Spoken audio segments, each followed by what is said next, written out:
Hello everyone. So I'm going over chapter 1, when development falters, putting relationships first. And on page 6 of our book, I found, which you may have too, the theme throughout this chapter was CPP, and it is Child Parent Psychotherapy.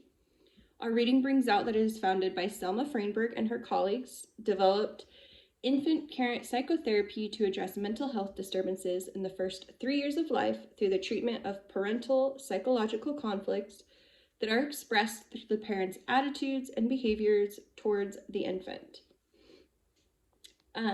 Our reading gave 6 components from CPP. It also highlights that CPP is a multi-theoretical approach that integrates attachment, psychoanalytic, and trauma theory, which with intervention strategies derived from cognitive behavioral and social learning therapies.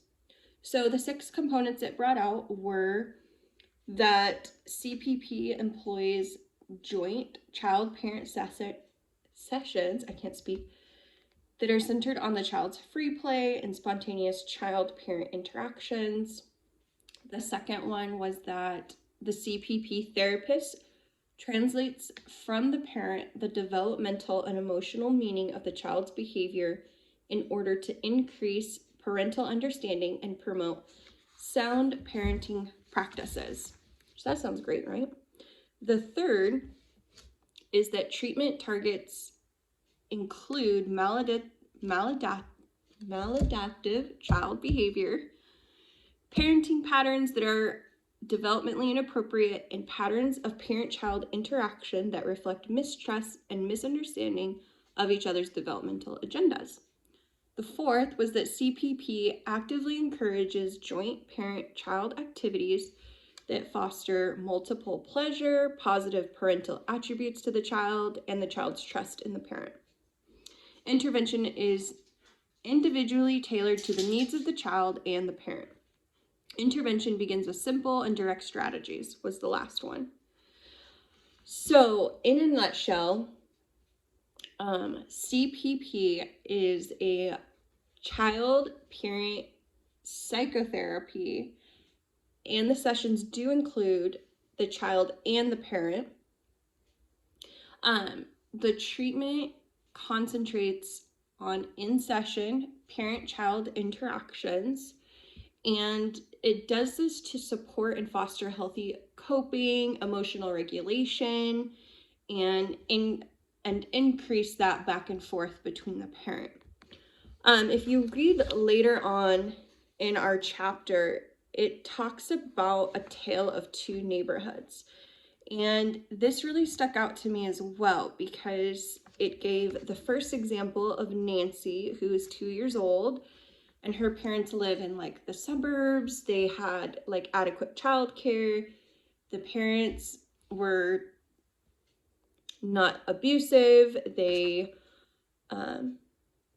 had, middle class socioeconomic status. And then they also gave the example of Tracy, who is also 2 years old, and her mother and father lived in a completely different part of the town or city probably, and they were like in the ghetto.